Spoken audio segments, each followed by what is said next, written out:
तो CBSE class 10 board exam Dastak दे चुका है और कुछ ही दिनों में आपके बोर्ड एग्जाम स्टार्ट हो जाएंगे। लेकिन क्या आपके पास वो टाइम मैनेजमेंट है जिसकी मदद से टाइम ड्यूरेशन में आप पूरा पेपर कंप्लीट कर पाओ?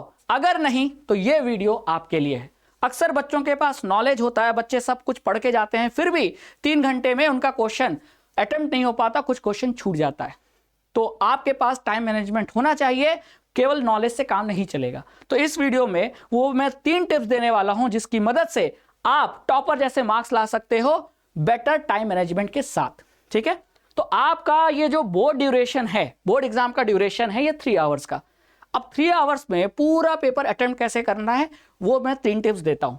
पहला काम जो करना है, पेपर मिलते ही 5 मिनट यूज कीजिए और पेपर को अच्छे से रीड कर लीजिए। Read thoroughly. ऐसा क्यों बोल रहा हूं? इससे सबसे बड़ा फायदा यह होगा कि क्वेश्चन पेपर में आपको क्या आता है और क्या नहीं आता है या किस में कंफ्यूजन है, उन क्वेश्चन को आप क्या कर लेंगे, डिवाइड कर लेंगे। अब पहला काम हो गया। अगली टिप यह है कि क्वेश्चन पेपर को 2 बार में अटेम्प्ट करें।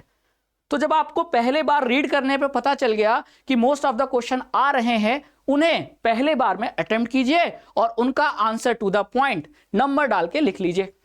फिर जो क्वेश्चन आपने पहली बार में छोड़ दिया था, जो आपको हार्ड लग रहे थे, जिसमें कंफ्यूजन था, उसे सेकंड राउंड में अटेम्प्ट कीजिए, उसका आंसर सेकंड राउंड में लिखिए। तो अगर आप बोर्ड एग्जाम के क्वेश्चन पेपर को 2 बार में अटेम्प्ट करते हैं तो आप इजी का आंसर पहले लिख लोगे, फिर सेकंड राउंड में हार्ड क्वेश्चंस का आंसर लिखोगे, तो आसानी से आपका विद इन द टाइम पूरा बोर्ड एग्जाम का क्वेश्चन पेपर सॉल्व हो जाएगा।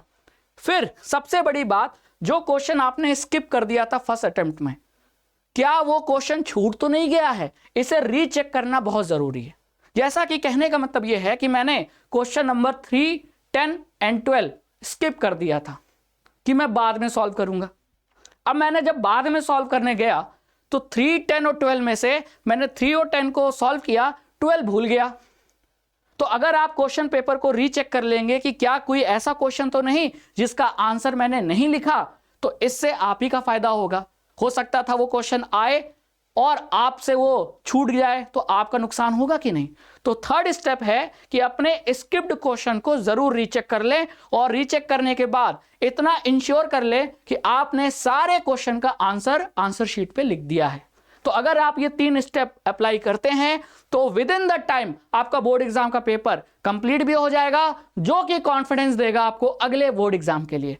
तो इस टाइम मैनेजमेंट के साथ आप जाइए, आपको बोर्ड एग्जाम के लिए best of luck. Thank you.